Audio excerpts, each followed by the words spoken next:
سوچتے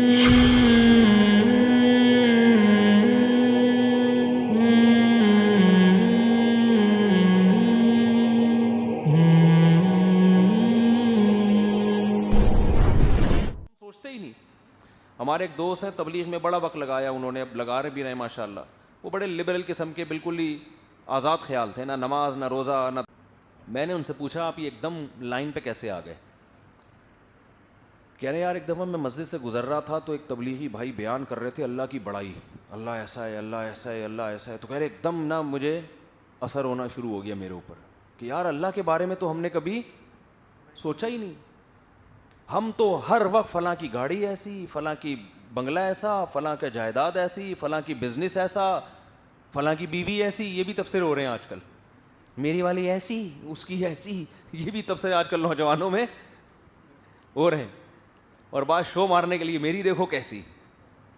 یہ بھی فیس بک پہ اپنی بیویوں کے ساتھ نا تصویریں لگا رہے ہوتے ہیں, شو مارنے کے لیے بھی لگا رہے ہوتے ہیں بہت سے لوگ. دیکھو دوستوں کو سڑانے کے لیے. بے پردگی کا جو بڑا نقصان ہے نا, بہت بڑا نقصان, اس کا ایک بڑا نقصان جو لوگ بیویوں کی تصویریں وائرل کرتے ہیں, اس کا ایک بڑا نقصان یہ ہو گیا ہے کہ اب خوبصورت بیوی بھی ایک شو مارنے کا ذریعہ بن گئی ہے. اس کا ان لڑکیوں کو نقصان ہو رہا ہے جن کی واجبی شکل ہے یا شکل میں کم ہے. پہلے ایسے ہوا کرتا تھا کہ یار ایک لڑکی کی شکل زیادہ اچھی نہیں ہے, خاندان اچھا, چل بھائی چلا لے. ایک لڑکی شکل اچھی نہیں ہے لیکن مالدار ہے تو غریب کہتا تھا چلو سسرال کا کچھ نہ کچھ چھڑکاؤ ہمارے اوپر بھی ہوگا, کبھی وہاں جا کے اچھا کھا لیا کریں گے, اس بہانے اچھے پہ بیٹھ جایا کریں گے, صوفہ اچھا ہوگا نا سسرال میں تو اچھا صوفہ پہ بیٹھ جائیں گے, اچھا کھا لیا کریں گے اس بہانے کبھی. تو بہت ساری وجوہات سے جو لڑکیوں کی شکلیں اچھی نہیں تھیں یا بہت زیادہ اچھی نہیں تھیں, ان کی بھی شادیاں اچھے اچھے آدمیوں سے ہو جایا کرتی تھیں.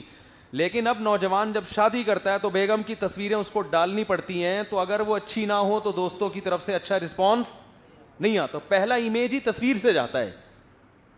اس کا بہت بڑا نقصان ہو رہا ہے ان لڑکیوں کو جن کی شکلیں زیادہ خوبصورت نہیں ہیں.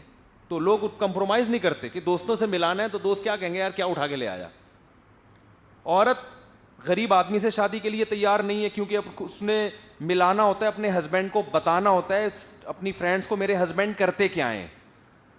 اگر یہ بتا دوں گی گولے گنڈے کی دکان ہے تو عزت ختم. تو وہ اس پہ کمپرومائز نہیں کر رہی.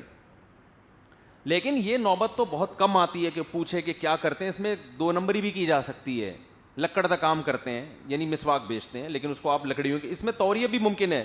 لیکن جب آپ نے شکل دکھا دی دنیا کے سامنے, اس میں جھوٹ ممکن نہیں ہے. تو اس لیے بیگم چھپانے کی چیز ہے, اس کو میرے بھائی گھر کی چار دیواری میں چھپا کے رکھا کرو. اس کو اس کی فرینڈ سے تو ملاؤ, اپنے دوستوں سے بولتے کیوں نہیں نہ ملاؤ. سمجھتے ہو کہ نہیں سمجھتے؟ یہ کلچر غلط ہے.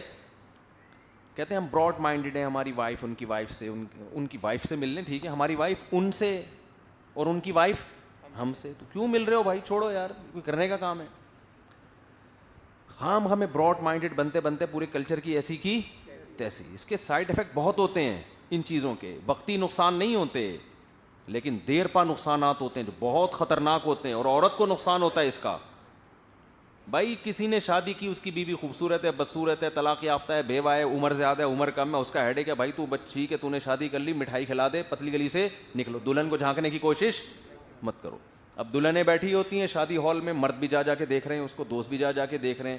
اب بتاؤ کوئی 25 سال کا آدمی 40 سال کی بیوہ سے کرے گا ایسی صورت میں شادی؟ وہ اسٹیج پہ 40 سالہ بیوہ دلہن بن کے بیٹھی ہوئی, یہاں دوست بھی جا کے دیکھ رہے ہیں, تو وہ تبصرہ کریں گے. دوست تو پھر آپ کو پتہ ہے وہ چھوڑتے تھوڑی ہوں, تو تبصرہ کرتے ہیں. تو بھائی جس سے بھی کیے, بیوہ سے کیے, طلاق یافتہ سے کیے, جس سے بھی کیے, ان کا پرسنل معاملہ ہے. تو یہ ایکسپوز کرنے کی, نمایاں کرنے کی چیزیں نہیں ہیں. ہاں اپنی بکریاں دکھاؤ, میں بکریاں دکھاتا ہوں, بکرا لیا پچھلے اتوار کو, خاندانی بکرا دکھاتا ہوں, یہ بکرا دیکھو. تو اس سے کیا ہوگا؟ کچھ بھی نہیں ہوگا.